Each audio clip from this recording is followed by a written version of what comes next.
편하게 하시니 감사를 드립니다. 오늘도 우리 하나님께서 성령으로 함께 해주셔서 우리 심령 가운데 임하여 주시고 우리가 하나님을 만나게 해주시고 사나 죽어나 온전히 하나님만 바라보며 살아가는 귀한 인생, 복된 인생 살아갈 수 있도록 역사하여 주옵소서. 모든 말씀에 주님의 이름으로 기도드리옵나이다. 아멘. 저희 우리 주님의 교회가 엄청 부흥했나봐요. 이렇게 전속 이렇게 찬양대까지. 할렐루야, 정말 감사합니다. 우리가 지혜로운 인생을 살아가는 게 참 감사한 일이고 소중한 일이죠. 우리 권사님 기도해 주실 때 지혜로운 인생 살게 해달라고 말씀하시는데 참 은혜가 됐습니다. 저희가 오늘 이렇게 나와서 예배를 드리니까 너무 좋은 것 같아요. 제가 여기에 이제 여러 번 나와봤지만 이 시간에 이렇게 그늘 아래서 햇볕도 쐬고 이렇게 따뜻한 곳에서 예배를 드리는 것이 참 감사한 일입니다. 그런데 우리가 이렇게 이곳이 다 좋으시죠? 네. 근데 여기에 계속 있고 싶으신 분 계세요? 네. 오늘 저녁도 있고 내일도 있고 그러신 분 아마 손 들어보라 그러면 이제 그러신 분 안 계실 겁니다. 왜냐면 우리가 이곳에 있는 곳은 잠시 머물렀다 가기 때문입니다. 바로 우리의 인생이 그와 같다라는 거예요. 우리가 물론 시간으로 보면 100년의 인생을 사시고 70년의 인생을 사시고 많은 분들이 살아가지만 결국에 사람들은 어디를 따라가느냐? 본향을 찾아가야 된다라는 거예요. 본향. 우리가 나온 곳을 가는 것이 아니라 우리가 가야 될 곳, 본향을 찾아서 가는 그런 저희가 존재다라는 거예요. 그렇기 때문에 우리에게 그리스도인으로 살아간다라는 것은 감사한 일입니다. 왜냐하면 누구나 본향을 찾아서 가고 싶어하는 마음이 있는데 갈 수 있는 길을 알지 못하면 못 가잖아요. 그런데 우리에게는 그 길이요 진리이시는 예수 그리스도가 있기 때문에 우리에게는 참으로 감사한 일이다라는 것입니다. 예수님께서 이 땅에 오셔가지고 이렇게 시끄러운 와중에 복음을 전하셨어요. 하나님 나라를. 왜 그 당시에는 시끄러웠냐면 지금은 저 밴드 때문에 시끄러운데 이 당시에는 예수 그리스도의 말을 안 들었다라는 것입니다. 이 당시에 어떤 사람들이 말깨나 하는 사람들은 다 성경을 가지고 이야기를 했어요. 그 중에 오늘 본문에 나오면 사두개인이라고 나오잖아요. 그 사두개인이라고 하는 사람은 어떤 사람이냐? 성경의 박사입니다. 성경의 박사여서 모세 오경을 줄줄이 꿰고 있는 사람이에요. 그러면 모세 오경이 무엇이냐? 창세기, 출애굽기, 레위기, 민수기, 신명기, 모세가 지은 5권의 책을 말한다라는 거예요. 그러니까 성경을 누구보다도 잘 아는 사람들입니다. 그런데 우리가 이제 매주 평일에 3장, 주일날 5장씩 성경을 다 읽으시죠?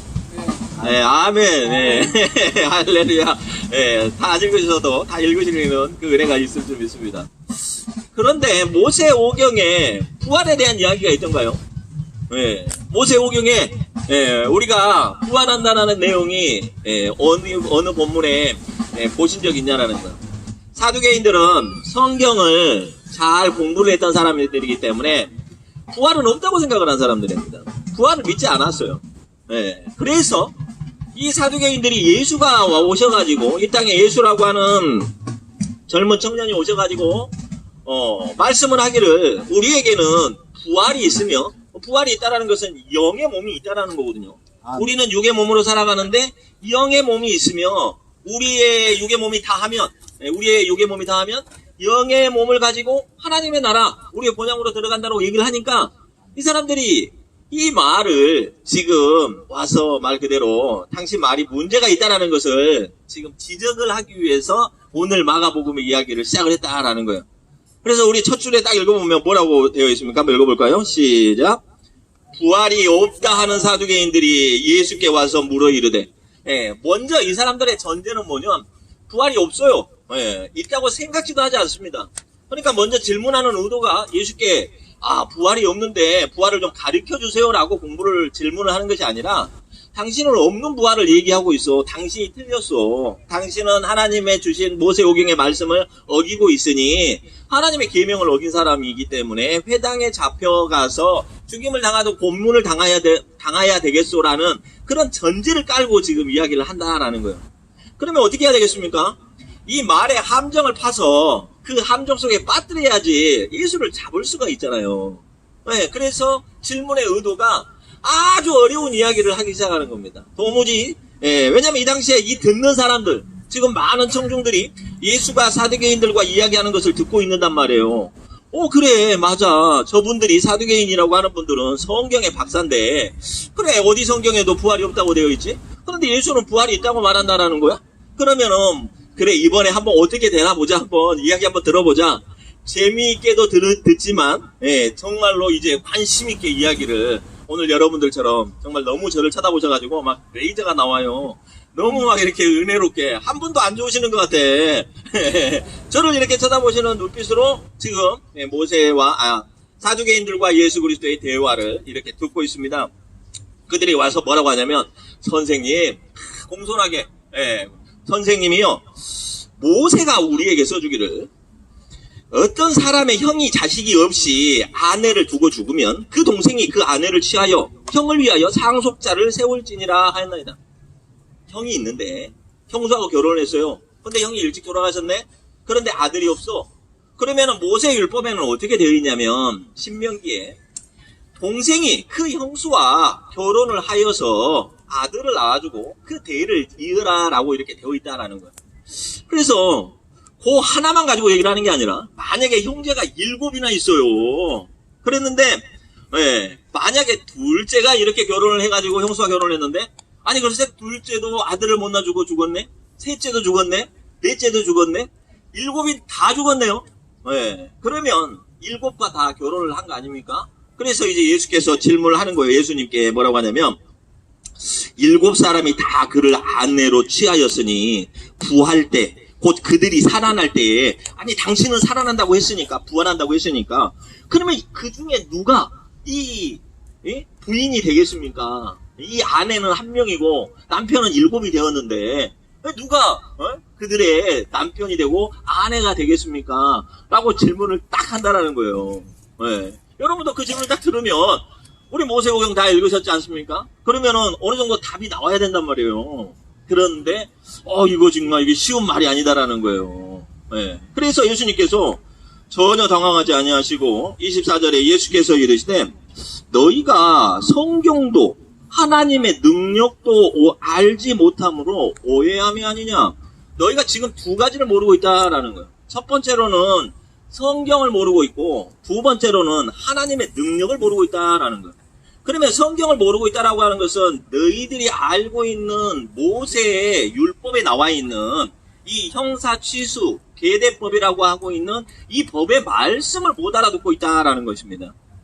그러면은 뭘 못 알아듣고 있는지 예수님께서 말씀하신 거를 한번 제가 잠깐 신명기에 가서 보겠습니다. 신명기 25장에 모세가 이렇게 써놨어요. 하나님의 말씀을 가르쳐줬다라고요. 자, 뭐라고 되냐면 자, 형제들이 함께 사는데 그중 하나가 죽고 아들이 없거든. 그 죽은 자의 아내는 나가서 타인에게 시집가지 말 것이며 다른 사람하고 결혼하지 말 것이며 그의 남편의 형제가 그에게로 들어가서 그를 맞이하여 아내로 삼아 그 남편의 형제된 의무를 그에게 다 행할 것이요. 아까 지금 바리새인들 사두개인들이 물어본 대로 그렇게 말이 써져 있다는 거예요. 또 그 여인이 낳은 첫 아들이 그 죽은 형제의 이름을 잊게 하여 그 이름이 이스라엘 중에서 끊어지지 않게 하라. 자, 그러면은 동생이 형수와 결혼하는 이유는 뭐냐? 대가 끊기면 안 된다는 거예요. 대가. 제일 중요한 거 대가 끊기면 안 된다는 거예요. 자, 왜 그러냐면 봐보세요. 아브라함이 누구에게 전도했습니까?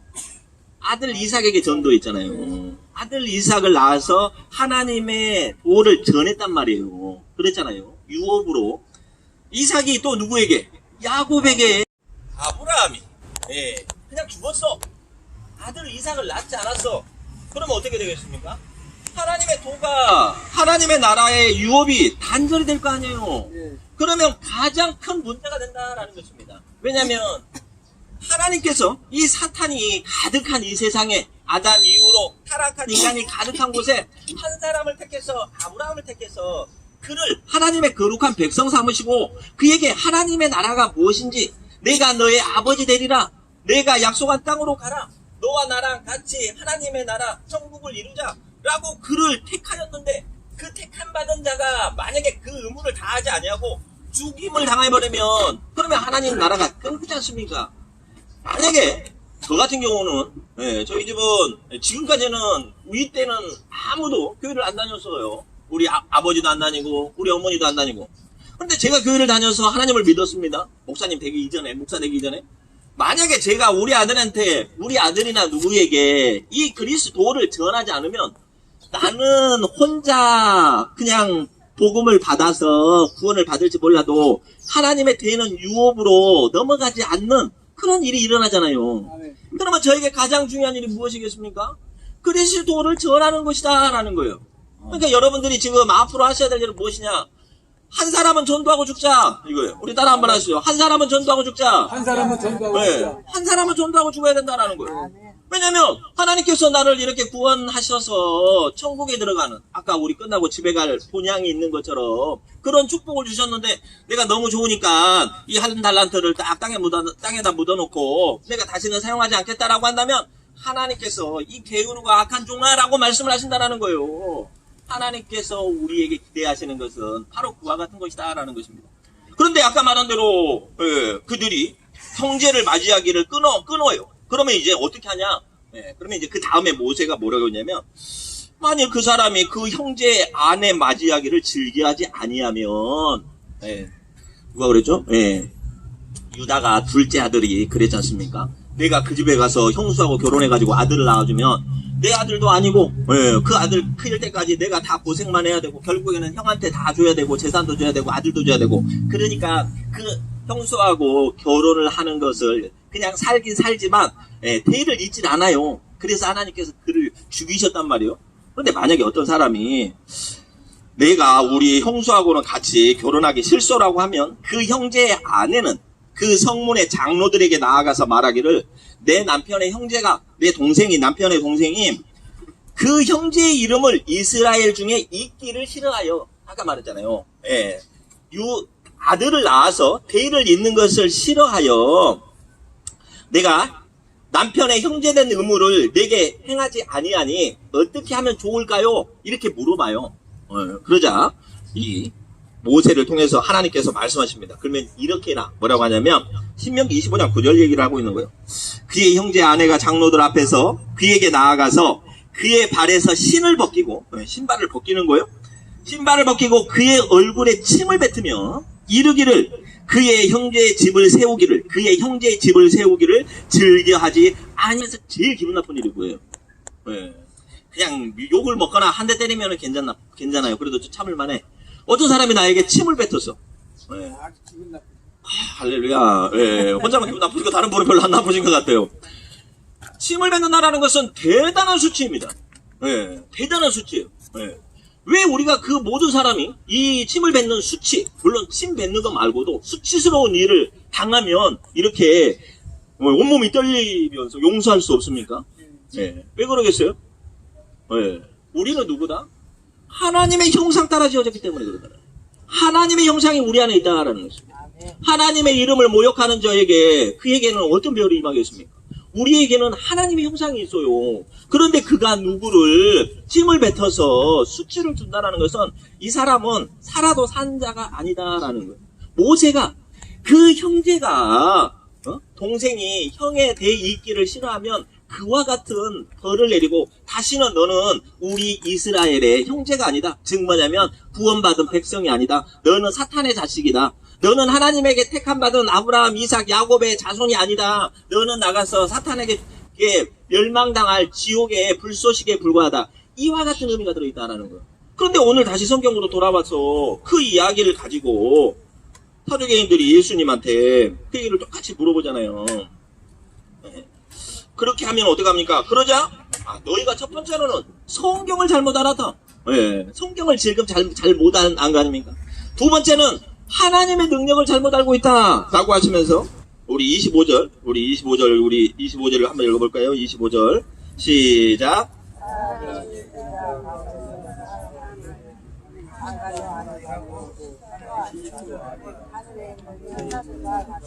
아멘.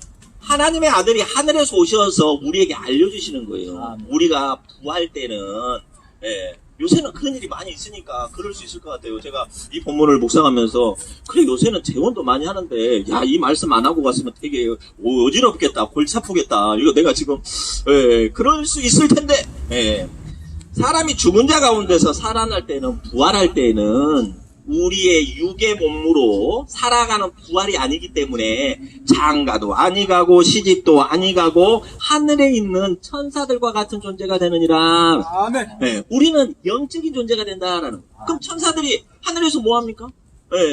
결혼하고 시집 장가가고 천사 아들을 낳고 딸을 낳고 그러진 않잖아요. 천사는 하나님을 예배하고 하나님을 찬송하며 하나님을 경배하는 하나님을 섬기는 그의 역할을 한단 말이에요. 그러면서 하시는 말씀이 우리 26절. 자, 우리 26절 한번 읽어볼까요? 시작.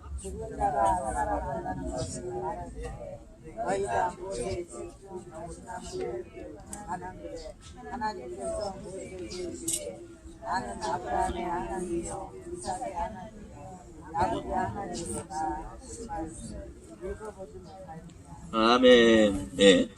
자, 죽은 자가 살아난다는 것을 말할진데 너희가 모세의 책 중 지금 너희는 지금 모세를 너무 잘 아니까 그래 모세의 책 중에 이렇게 기록된 거는 너희가 알고 있지 라고 하면서 이야기를 해주는 거예요. 모세의 책 중에 뭐라고 기록되어 있냐면 가시나무 떨기에 관한 그 본문에 하나님께서 모세에게 이르시되 나는 아브라함의 하나님이요 이삭의 하나님이요 야곱의 하나님이로라 하신 말씀을 읽어보지도 못하였느냐. 우리는 다 읽어봤으니까 제가 간단히 말씀을 드리자면 모세가 호렙산에 있을 때 하나님께서 모세에게 나타나셨어요. 그래가지고 가시떨기나무 사이에 있으신 하나님께서 모세야 이리 와서 너 신발을 벗어라 내가 선 곳은 거룩한 땅이니라. 그러니까 놀라실 거 아니에요. 누구세요? 이렇게 놀라운 표정으로 이렇게 휘둥그리자 하나님께서 이렇게 말씀하시는 거예요. 나는 아브라함의 하나님이요 이삭의 하나님이요 야곱의 하나님이다. 네. 그럼 모세한테 이분들은 누굽니까? 아브라함은 오래전 할아버지고 이삭도 오래전 할아버지고 지금 살아계시나요? 다 돌아가셨어요. 야곱도 오래전에 살아계셨으나 돌아가셨다라는 거예요. 네. 나는 죽은 자 네가 생각해 모세가 생각했을 때는 죽었잖아요. 나는 그들의 하나님이다라는 것입니다. 네. 그러면 봐보세요. 이 아브라함, 이삭, 야곱이 지금 죽어 있습니까? 살아 있습니까? 모세의 눈에는 죽었죠. 오래전에. 그런데 하나님의 눈에는 이들이 죽어 있다고요? 살아 있다고요? 살아 있다라는 것입니다. 아멘. 죽은 자가 하나님 앞에 갈 수 있습니까? 없잖아요. 산 자가 하나님 앞에 갈 거 아니에요. 그들이 아브라함이 이삭이 야곱이 내 아들이다라고 하는 것은 내가 그들의 하나님이라고 하는 것은 지금 하나님의 나라에 이들이 살아있다라는 거예요. 아멘. 너희들은 어찌하여 모세의 살아있는 하나님의 이야기를 들으면서 죽은 자에게 부활이 없다고 믿느냐. 이 어리석은 사두개인들아 너희들이 성경을 잘 모를 뿐더러 부활을 믿지 않는구나. 그러면서 마지막 쪽으로 우리 27절 한번 읽으면서 말씀 마칠게요. 시작. 하나님은 죽은 자의 하나님이 아니요 산 자의 하나님이라 너희가 크게 오해하였다. 아멘. 자요. 우리는 오늘 하나님을 믿어서 여기에 와서 찬양하고 예배하고 부활의 소망을 가지고 살아가는 사람들입니다. 살아있다고 믿기 때문에 예배를 드리는 거예요. 아멘. 하나님이 살아있지 않다고 믿는 사람들은 교회 안 나옵니다. 그렇지 않겠어요? 아니 죽은 하나님을 뭐하러 믿겠습니까? 살아있는 하나님을 믿는 거 아니겠습니까? 하나님은 죽은 자에게는 하나님이 아니고 산 자에게 하나님이다. 아멘. 그런데 지금 많은 영혼들이 어떻게 되어 있어요? 그의 영안이 가려 있어서 산자의 하나님을 보러 나오지를 못하고 있다라는 것입니다. 아멘.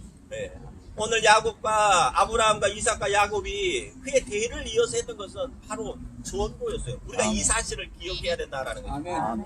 우리는 부활의 증인이다라는 거예요.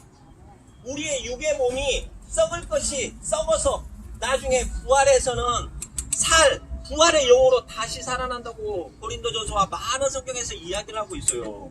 그러니 우리의 육이 없어진다고 해서 영이 없어지는 것이 아니라 우리의 영이 살아있어서 영원한 본향인 하나님의 집에 다 들어간다라는 것입니다. 아멘. 그 복을 다 누리시기를 바랍니다. 아멘. 그리고 또 바라는 것은 이 복된 소식을, 기쁨의 소식을 전해야 된다라는 것입니다. 아멘. 그럼 이 얘기를 듣고 나도 그러면 살아있는 하나님을 만나고 싶소라고 할 때 어떻게 해야 되겠느냐? 주 예수를 믿으시오. 주 예수를 믿으라. 그리하면 너와 너의 집이 구원을 얻으리라. 아멘. 그 한 사람에게 전도함으로 말미암아 하나님의 놀라운 아까 형이 동생이 대신 들어가서 대를 잇는 것처럼 우리는 영혼의 대를 잇는 하나님의 축복의 자녀들이 다 된다는 것입니다. 아멘. 그 복락을 다 누리실 때 하나님께서 세상에 줄 수 없는 큰 복을 주시리라 믿습니다. 기도하겠습니다. 할렐루야. 사랑해 주님 감사합니다. 하나님은 죽은 자의 하나님이 아니요 산 자의 하나님이십니다. 살아계신 하나님을 날마다 찬양하며 찬송하며 살아갈 수 있도록 역사하여 주시옵소서. 하나님이 이렇게 살아계셔서 우리에게 생명 주시고 우리에게 살 길을 열어주셨는데 아직도 사단 마귀에게 사로잡혀서 하나님을 알지 못하고 살아계신 하나님을 만나지 못한 불쌍한 영혼들이 너무나 많이 있사오니 그들을 불쌍히 여겨주시옵소서. 아멘. 우리를 불쌍히 여겨주시옵소서. 게으른 종을 아버지 하나님께서 불쌍히 여겨주시옵소서. 살아있는 동안에 남은 동안에 한 영혼이라도 더 구분